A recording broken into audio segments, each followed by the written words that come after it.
네, 서울 강서구청장 보궐선거에서 패배한 국민의힘이 당 지도부 일부를 개편하고 혁신위원장까지 임명을 했는데요. 그럼에도 불구하고 내용의 기미는 완전히 사라지질 않고 있습니다. 어제 당 상근 부대변인을 지냈던 신인규 변호사가 탈당을 선언하는 이런 일이 있었고요. 유승민, 이준석 두 전 대표는 신당 창당 가능성을 배제하지 않고 있는 상황인데요. 자, 이런 움직임 이분은 어떻게 지켜보고 있는지 궁금해서 전화 연결하도록 하겠습니다. 김재원 국민의힘 최고위원입니다. 나와 계시죠? 네, 안녕하세요. 네, 오랜만입니다. 잘 지내시죠, 최고위원님? 네, 잘 있습니다. 일단 이거부터 여쭤볼게요. 신인규 변호사 탈당 선언은 어떻게 평가하셨어요?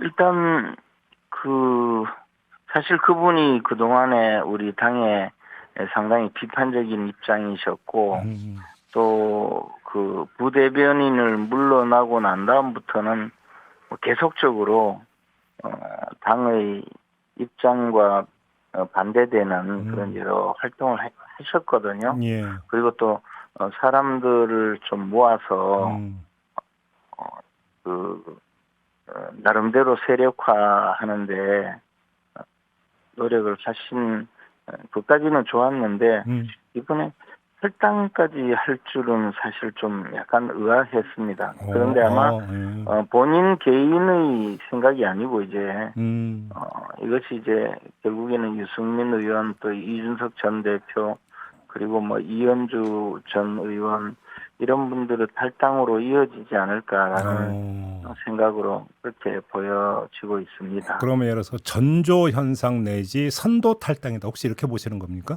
그래서 이제 이것이 그냥 우르르 한목에 나가는 것보다는 네.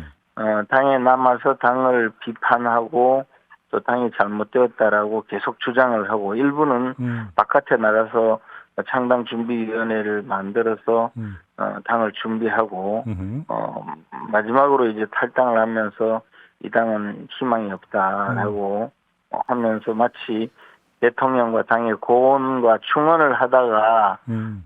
물러나는 듯한 그런 모습을 보이기 위한 단계적인 탈당의 순서가 아닌가 생각합니다. 근데 어제 저희가 이준석 전 대표하고 인터뷰를 했는데요. 일단 본인하고는 상관이 없는 걸로 이렇게 이야기를 하던데요. 뭐 근데 뭐 그것을 다 누가 믿겠습니까? 결국에는 이제 네.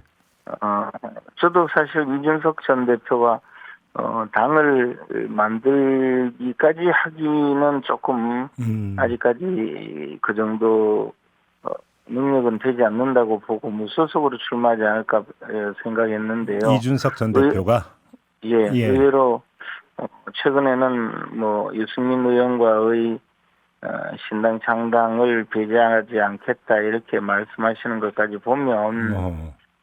역시 이분들이 결국은 힘을 합쳐서 새로운 정당을 만들 수 있겠구나라고 보여지고요. 네. 그러한 그러한 동력을 얻기 위해서 음. 상당히 노력하고 있다고 생각이 듭니다. 그러면 신인규 그 변호사가 다음 주에 신당 창당 준비위원회를 구성한다고 밝혔는데 그러면 이 신당이 결국은 유승민 이준석 신당이 될 것이다. 이런 전망이시네요. 정리하자면. 신인규 변호사 한 분 내지 그와 관련되어서 활동하는 몇 분들이 정당을 만든다고 무슨 의미가 있겠습니까? 어. 그분들도 아마 적어도 유승민, 이준석 정도는 합류하리라고 보고 음흠. 활동을 하는 것이고 음. 정치인들은 어느 누구든 비슷한 입장이거든요. 예를 예. 들어서 신인규 변호사가 만드는 정당에 희망이 없다면 유승민 또는 이준석 그분들이 같이 가지 않을 수도 있겠죠.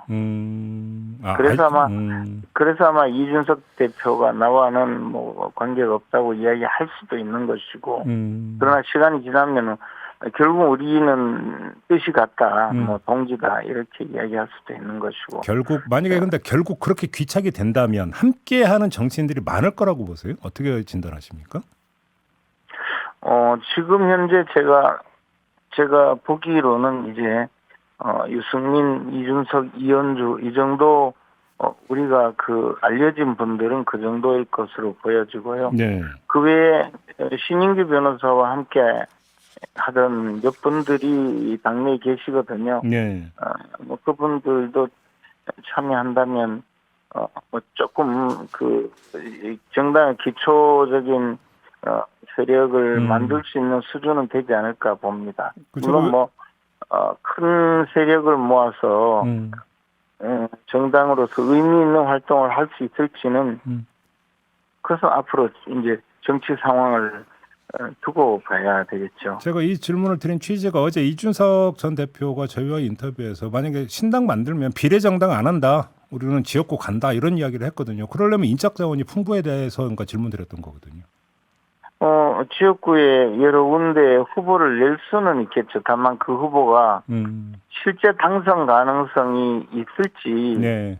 몇 퍼센트 정도, 몇 명 정도를 당선시킬 수 있을지 예. 그런 것을 봐야 될 텐데요. 예. 뭐 제가 수차례 말씀드렸지만 이준석 전 대표는 스스로 자신의 지역구를 포기하고 싶어하고 대구 지역의 약한 고리를 뚫고 대구에서 출마하고자 하는 노력을 상당히 오랫동안 해왔었거든요. 잠깐만 오랫동안이라고 그렇게 판단하는 근거나 뭐 정황이 있습니까, 조 의원님? 자신의 고향을 뭐 경북 칠곡이라고 한다든지 그쪽에서 책을 쓰고 있다고 예. 그렇게 내세운다든지 예. 또는 대구에서 집회를 여러 번 한다든지 아하. 뭐 그런 활동을 많이 했고요. 최근에도 대구의 언론인들과의 간담회에서 여러 가지 이야기를 한다든지 이게 정상적인 정치인이라면 지금 자신의 지역구에 몰입을 해서 지역 주민들을 만나야 되거든요. 예. 근데 기껏 한다는 것이 자기 옆 지역구에 과거에 그것도 현재가 아니라 과거의 당협위원장이 이런 홍범도 장군을 비방하는 그런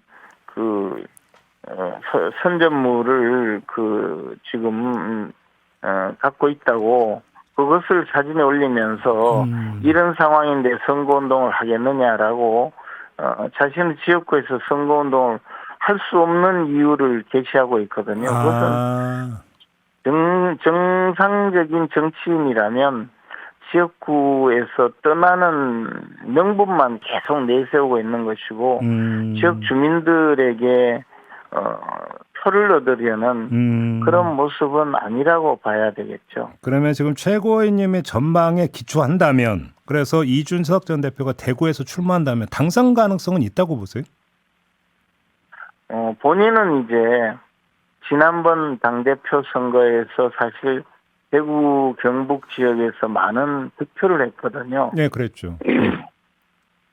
그것을 뭐 어느 정도 몇 %다고 알 수는 없지만 눈으로 보기에도 그것이 확연히 드러났었거든요. 예. 그리고 그때 당시에는 대구 지역이 전체 당원의 숫자의 한 30%가 되었고 여론조사에서도 1등을 하는 뭐 기염을 토한다 이런 표현을 썼었는데요. 네. 그런데 그때 당시는 우리 당이 야당이었고 또 이준석 전 대표가 어떤 정치 행태를 보이는지 사람들이 잘 모르고 그저 신선하다. 젊은 정치인이 당대표가 되면 그동안 구태 이미지가 있던 우리 국민의힘이 상당히 선거 특히 대선에 여러 가지 도움을 받을 것이다. 이런 당원들이 열망이 있어서 투표를 했는데 이후에 보여준 이준석 전 대표의 이 정치에 대해서는 사실 당원들이 환멸을 느끼는 분들도 굉장히 많습니다. 그리고 그분에 대해서 물론 뭐 또 지지하는 분들도 없지는 않죠. 예. 그런데 아마 이준석 전 대표는 과거 자신의 대표 선거에서 자신을 지지하던 그때의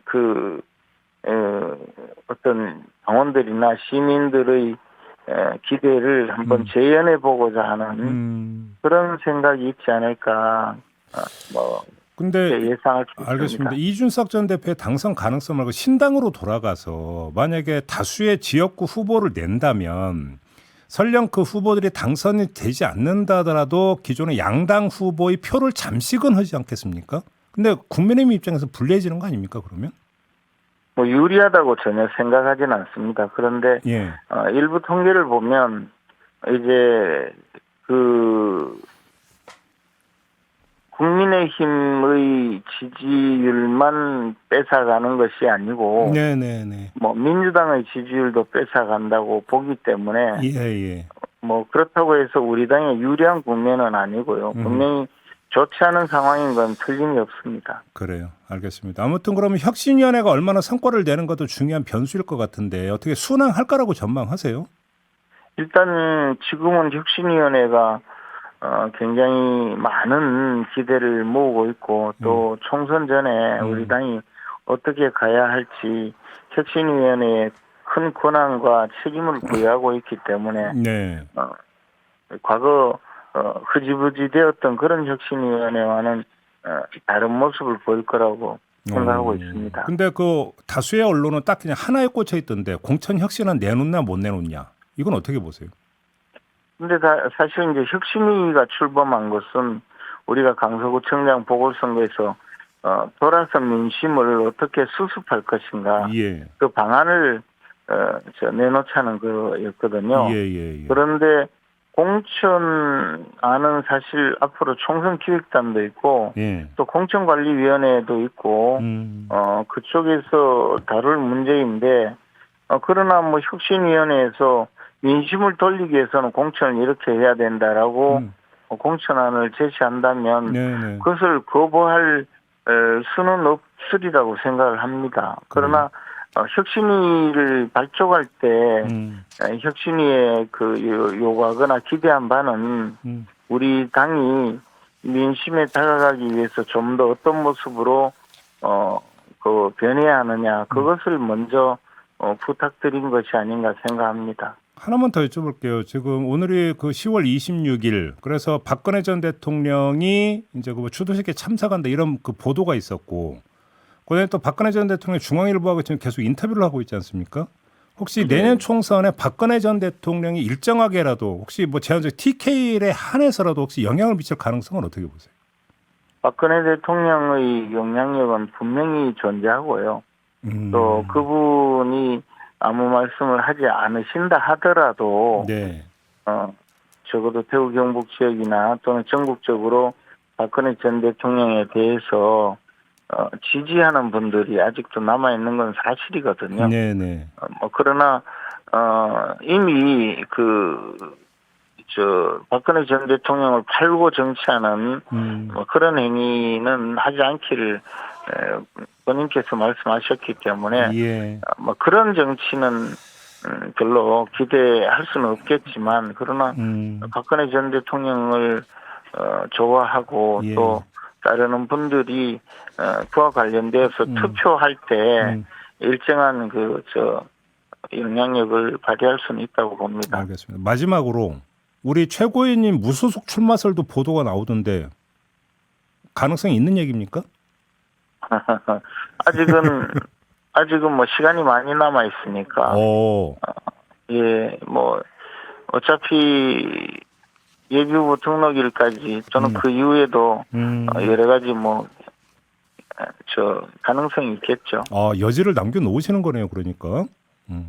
알겠습니다. 총선이면 유권자의 심판을 받는 것은 당연한 정치인의 도리라고 생각합니다. 근데 그러려면 무소속으로 나오셔야 되는 거죠?